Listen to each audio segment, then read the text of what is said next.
Les accords d'Évian sont donc signés le 18 mars 1962, mais ce ne sont pas de vrais accords internationaux, parce que l'Algérie n'est pas encore un État indépendant et souverain, contrairement aux prétentions du GPRA. Ces accords contiennent deux séries de documents. D'abord, un cessez-le-feu et ensuite une série de déclarations générales engageant le gouvernement français et le FLN.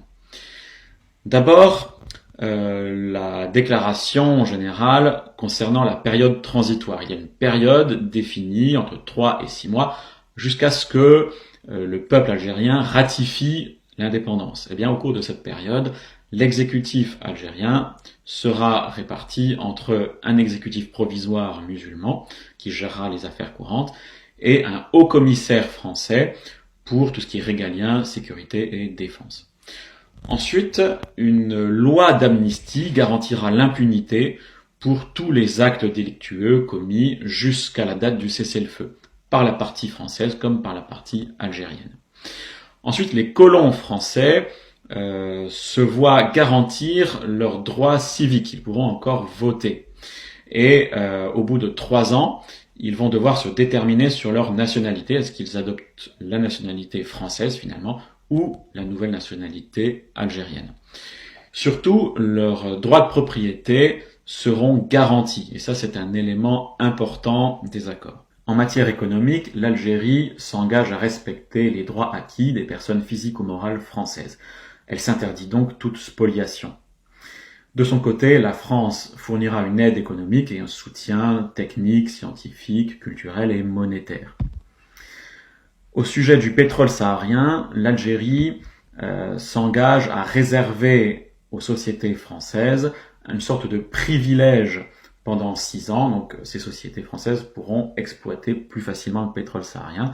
Et bien sûr, les droits acquis des sociétés pétrolières françaises, acquis avant l'indépendance, seront toujours reconnus par l'Algérie. Au plan militaire, la France retirera ses troupes en 2 ans, sauf les bases navales de Mers el-Kébir et la base aérienne de Bousfer qui seront concédées pour 15 ans.